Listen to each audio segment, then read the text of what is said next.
jeunes, pour moi, ils sont assez intégrés. Hein.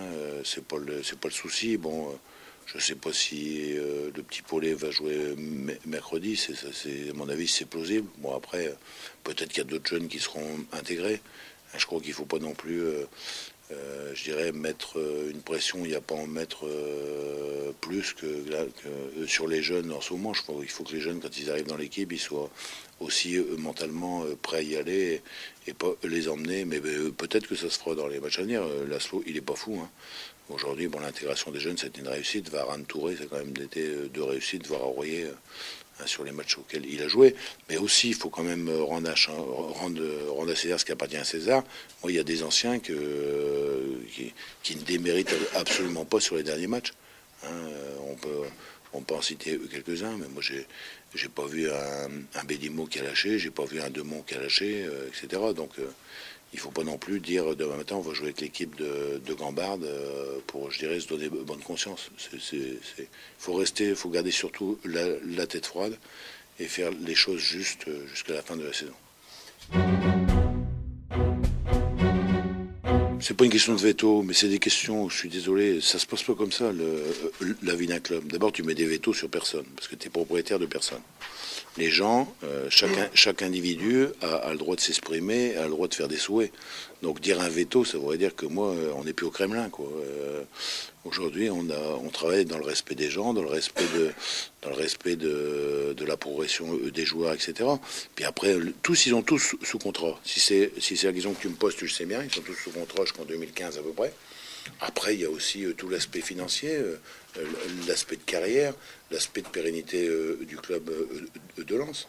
Donc tout ça, ça va être le temps venu. Le temps venu, jamais ça a été évoqué, notamment pour et Raphaël a bien répondu. J'ai vu dans son interview, parce que ça n'a jamais été évoqué avec lui, même avec Raphaël ou avec d'autres. Hein, ce qui est certain, c'est que quoi qu'il arrive l'année prochaine, quelle que soit la division où on va jouer, on va repartir avec une stratégie qui sera certainement différente des années précédentes, parce que là, les jeunes sont là, ils existent en nombre.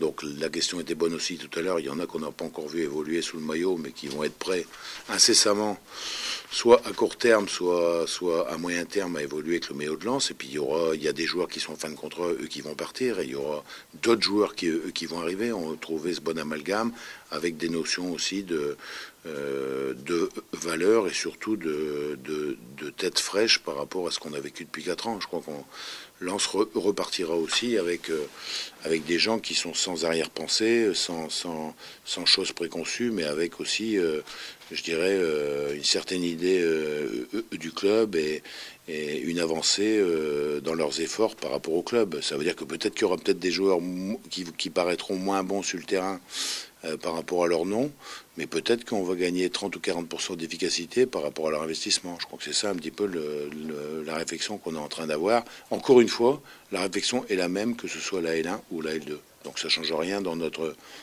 approche et dans le travail qui est fait. Maintenant, histoire de veto, moi je n'ai aucune prétention à dire veto, etc. Imaginons qu'il y ait un joueur qui puisse être contacté par un grand club européen.